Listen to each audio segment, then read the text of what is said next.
Bueno, el Señor nos llama la atención hoy, después de escuchar siempre su palabra de ternura, de amor, de misericordia, estos tres ayes, ¿no?, tan duros contra los fariseos, pero que también nosotros tenemos que prestar atención en nuestra vida de entender, porque justo estos hacían todo al revés. Es decir, ¿qué es más importante, la plata o el templo? El templo, porque para colmo tenemos que ponernos en la teología de la época, es decir, Dios habitaba en el templo, la Shekinah, la gloria del Señor, habitaba en el templo. Entonces, algo menos que Dios no puede significar. Entonces, si nosotros damos nuestra vida, que es lo que yo a veces cuando dialogo privadamente con la gente, por supuesto que también hay un factor antropológico y un factor psicológico. A veces expectativas religiosas las depositamos, por ejemplo, en política.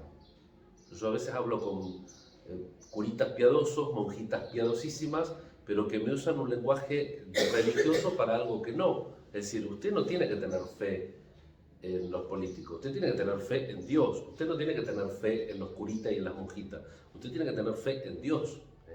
Entonces, saber por qué uno actúa, desde las cosas importantes y serias de nuestra vida hasta, obviamente, también las cosas sencillas de la liturgia.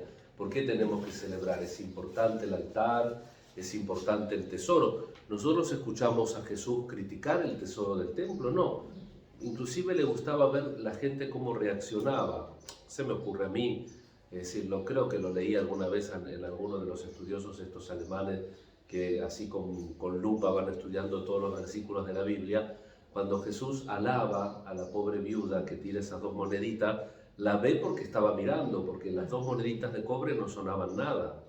Entonces Jesús evidentemente que miraba el tesoro y no dice que está mal poner. Esa mujer puso, dice Jesús, todo lo que tenía. Y no dice, mira, estos son unos bravucones, son unos fariseos, son unos hipócritas, como a veces nosotros podemos parecer a la sociedad que no merecemos la limosna que se da en nuestros templos. Tienen derecho de pensarlo. Pero sin embargo Jesús no se mete con eso. Ve esta mujer, ahora cuando le tiene que decir a los fariseos, a los escribas, a los letrados, a quien sea, a los sumos sacerdotes, el Señor les habla con la verdad, con la sinceridad.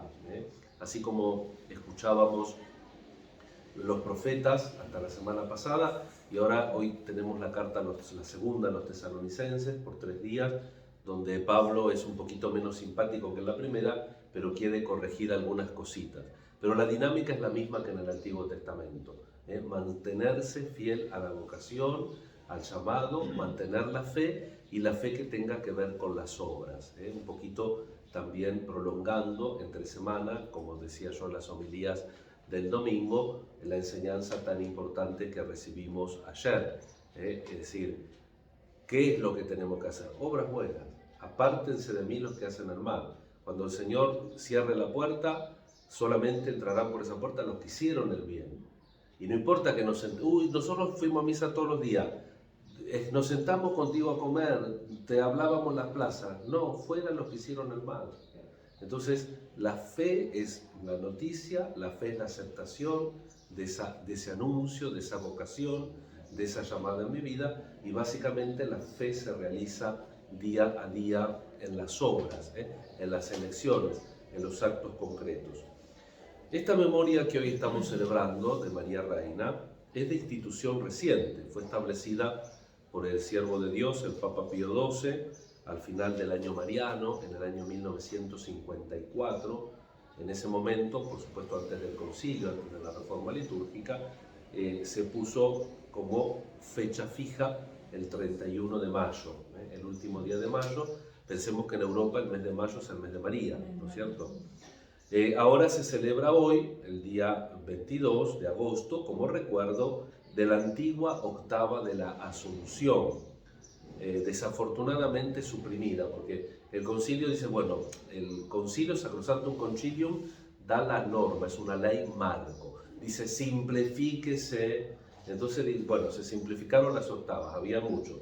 ¿Y cuáles quedaron? Quedaron dos, quedaron la de Pascua, que es la más seria, fuerte, y la de Navidad. Yo hubiera dejado alguna otra, por ejemplo la de Pentecostés, esta de la Asunción, alguna otra así significativa para recordar también la historia litúrgica. No porque sea absolutamente necesario, ¿no? Por eso digo desafortunadamente suprimida. El Papa emérito, Benedicto XVI, en una audiencia general, predicaba cómo ejercía el reino, qué es ser reina de María, cómo ejerce María esta realeza de servicio y de amor. Velando sobre nosotros, decía muy sencillamente el Papa, sus hijos, los hijos que se dirigen a ella en la oración para agradecerle o para pedir su protección maternal y su ayuda celestial, quizá después de haber perdido el camino, oprimidos por el dolor o la angustia, por las tristezas y complicadas vicisitudes de la vida. En la serenidad o en la oscuridad de la existencia, nos dirigimos a María confiando en su continua intercesión, para que nos obtenga de su Hijo todas las gracias y la misericordia necesarias para nuestro peregrinar por los caminos del mundo. Por medio de la Virgen nos dirigimos con confianza a aquel que gobierna el mundo y que tiene en su mano el destino del universo. Ella desde hace siglos es invocada como celestial reina del cielo.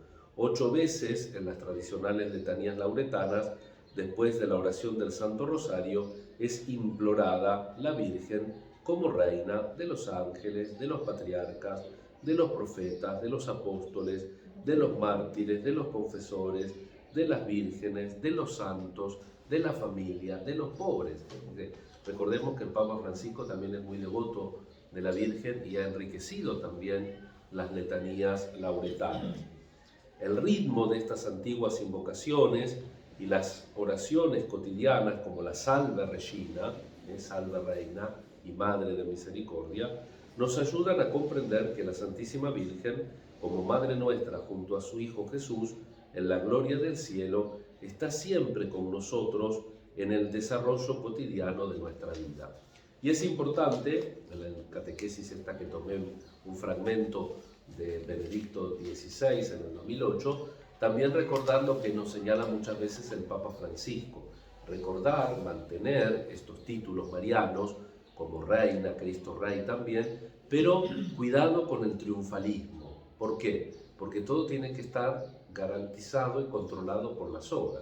Nosotros nos llenamos la boca hablando del reinado de Dios, del reinado de su madre en nuestra vida, y después la vida nuestra está dirigida por otros reyes, con minúscula. Entonces pedir al Señor la gracia también de la coherencia, de ojo con los que andan como los fariseos, dice, buscando discípulos de aquí y de allá, andar siempre más que buscando discípulos, testimoniando para que otros entiendan la grandeza y la fuerza de nuestra vocación, de bautizados y de religiosos, de sacerdotes, todas las vocaciones en la Iglesia. En este comienzo de semana miramos a María, nuestra Madre, le pedimos que ella nos ayude a que Jesús de verdad reine en nuestros corazones y eso se note en nuestros pensamientos, en nuestros sentimientos y sobre todo en nuestras decisiones. Que así sea. Que así sea.